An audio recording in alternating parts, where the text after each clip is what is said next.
James and the van. It was a frosty morning on the island of Sodor, and James was bringing a goods train from the Little Western. He was cold and tired, and wouldn't stop complaining. "Why couldn't Duck or Oliver do this?" he moaned. "A splendid engine like me should be pulling coaches, not these troublesome trucks." "Don't worry, James," said his fireman. "We've nearly reached the yard now, so you can have a drink and a rest before your next train."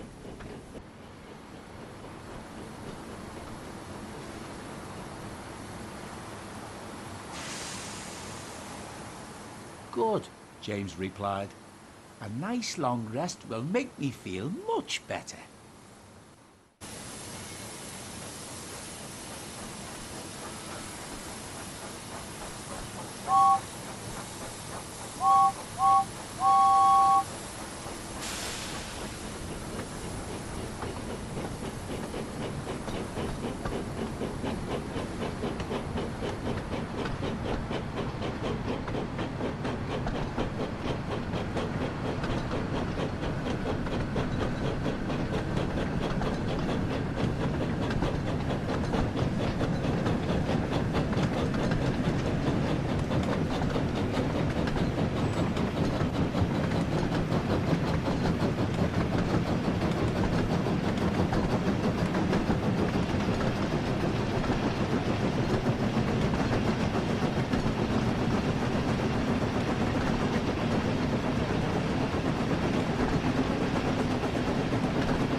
Soon they arrived back at the yard.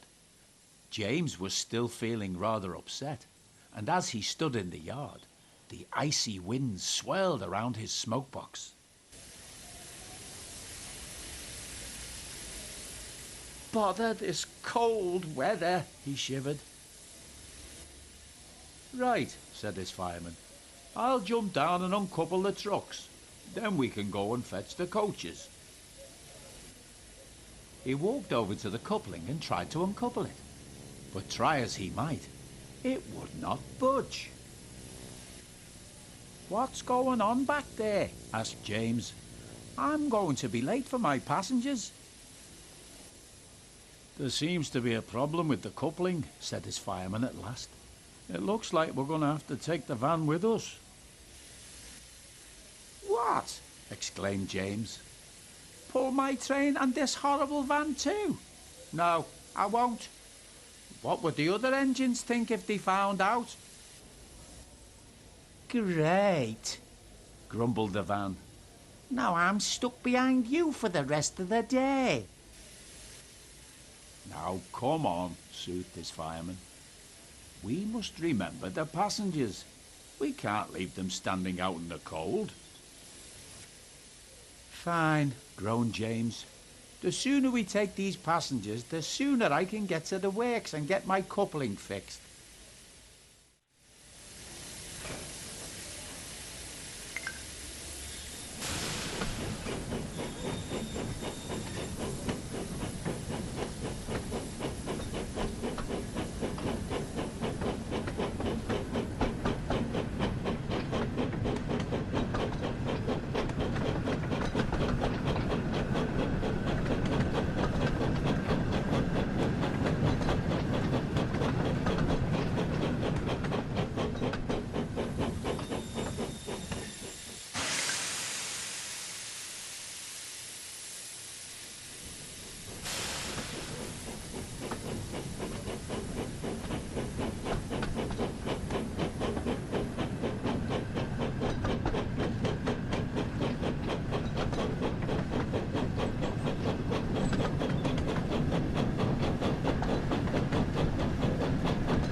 James arrived at the platform, still cold and upset. As he watched the passengers begin to board the train, he was surprised to see that the passengers didn't take much notice of the band. That's good, he thought to himself. Maybe if the passengers don't notice, then maybe none of the other engines will.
As James arrived at the station, he suddenly heard a familiar whistle. "Oh no," said James. "It's Gordon." "Hello, little James. What are you doing coupled to that van?" asked Gordon. "Oh, is that what passes as a special coach nowadays?" Gordon puffed away, still laughing. James tried to ignore him, and it wasn't long before the guard's whistle blew and they continued on their way.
James soon arrived at Wellsworth Station.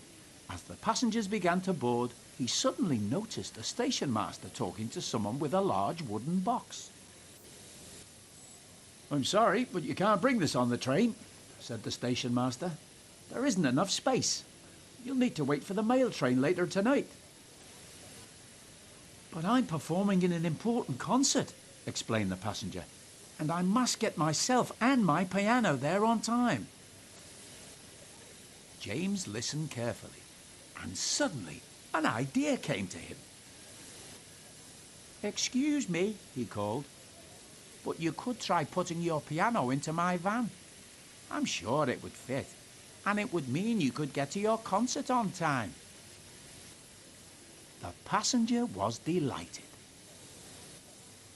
That's a wonderful idea, James, said the passenger. What a clever engine you are. James felt rather pleased with himself.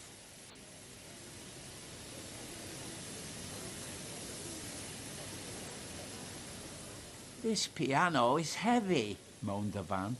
Why did we have to take it? Do stop your complaining, puffed James. All this fuss over one wooden box.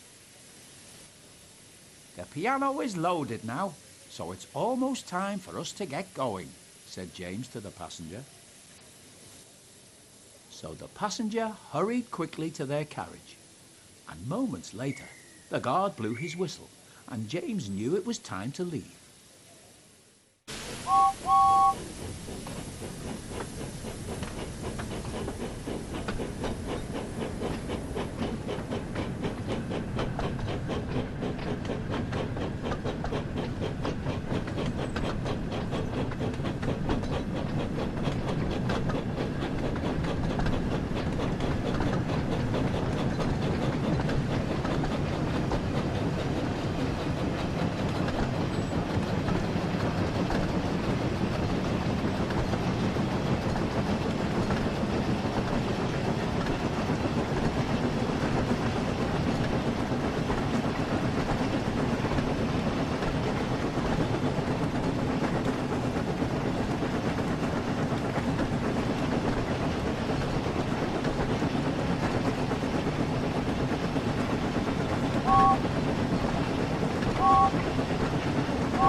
At the next station, Sir Topham Hatt was waiting for James to arrive.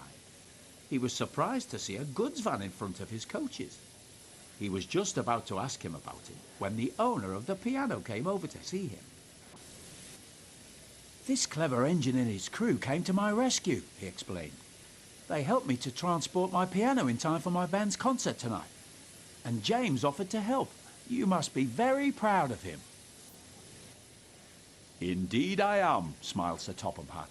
James, your quick thinking has helped a passenger in need, and you've once again proven yourself to be a really useful engine. Thank you, sir, puffed James proudly. Hey, what about me? Cried the van. I had to carry the piano. Sir Topham Hatt turned his attention to the van. I hear you helped one of my passengers today, he said. So I must thank you as well. You are a very useful van indeed, and you've even given me an idea. Perhaps we should consider adding vans to all our passenger trains in future. I think that's a good idea, sir, said James. Getting stuck to a goods van wasn't such a bad thing after all. The van was pleased, but a little embarrassed. He wasn't used to getting praise like this, and was looking forward to his next passenger train.